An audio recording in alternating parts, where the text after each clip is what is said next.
Umuhanzi Bruce Melody atwaye igihembo The Ben mu irushanwa rya Kiss Summer Award. Madebeat nawe yongera kwegukana igihembo cya producer wakoze indirimbo nziza muri Summer yo mu Rwanda.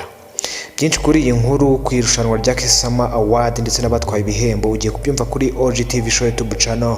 Mbahaye ikaze muri kumwe na Blaze.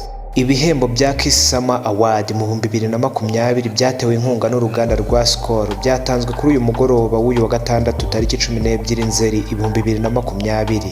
Ni mu kiganiro cyo kuri Radio Kiss FM cyayobowe na Sandrine Isheja Butera afatanyije na Nkusi Ata, Uncle Austin, Antoinette Niyongira, Cyuzo Jean d'Arc ndetse n'abagwirekeza Joanna.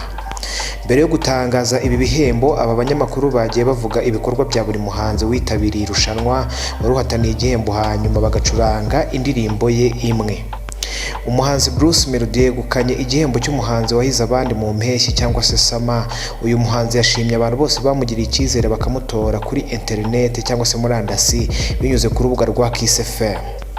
Uyu muhanzi yarahataniye igihembo n'abarimo Mugisha Benjamin uzwi nka The Ben, Nelly Ngabo, King James. Ni ku nshuro ya kabiri uyu muhanzi yegukanye iki gihembo kuko agiheruka mu 2018. Umuhanzi Mico The Best yegukanye igihembo cy'indirimbo yakunzwe cyane muri iyi mpeshyi ya 2020 abikesha indirimbo ye yakunzwe n'abatari bake abenshi bazi nk'igishegu Igare. Uyu muhanzi yegukanye iki gihembo ahigitse Saa Moya ya Bruce Melody, Dumi ya Marina na Queen Cha, Ubushyuhe ya DJ Pius na Bruce Melody ndetse na Ntiza ya Mr Kagame na Bruce Melody. Kevin Kade ufashwa na bagenzi Bernard niwe wegukanye igihembo cy'umuhanzi mushya wigaragaje cyane. Uyu muhanzi yegukanye iki gihembo ahigitse abarimo Betray uzwi mu njyana ya Kinyatrap, Ariel Ways uzwi mu itsinda rya Symphony Band, Calvin Mbanda kuva muri The Man Music. Iki gihembo yagishyikirijwe na Nyampinga w'u Rwanda 2020 Nishimwe Naomi. Igihembo cy'umuntu wagize uruhare mu guteza imbere umuziki w'Abanyarwanda cyahawe DJ Bob. Kiss FM yavuze ko uyu mugabo yagize uruhare mu gukwirakwiza no kumenyekanisha ibihangano by'Abanyarwanda kuva mu myaka irenga 20 ishize.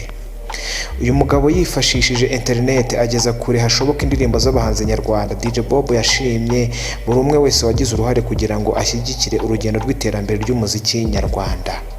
Yashimye Imana umubyeyi we Kennedy Mazimaka watumye akunda umuziki, by'umwihariko Kiss FM yamuzirikanye ku byo yakoreye umuziki w'u Rwanda. Producer Madebeat niwe wegukanye igihembo cyo gutunganya indirimbo zahize izindi mu mpeshyi 2020. Yahigitse abaproducer batandukanye barimo Nox Beat wo muri Monster Record, Element wo muri Country Record ndetse na Ishime Clement uzwi muri Kina Music. Kurikira OGTV Show YouTube channel ubasha kubona amakuru y'ibyamamare byo mu Rwanda no hanze yarwo, yaba muri muzika, muri fashion, documentaries zikoze neza ndetse n'andi makuru yose agezweho. Mwari kumwe na Blaze, ini OGTV Show.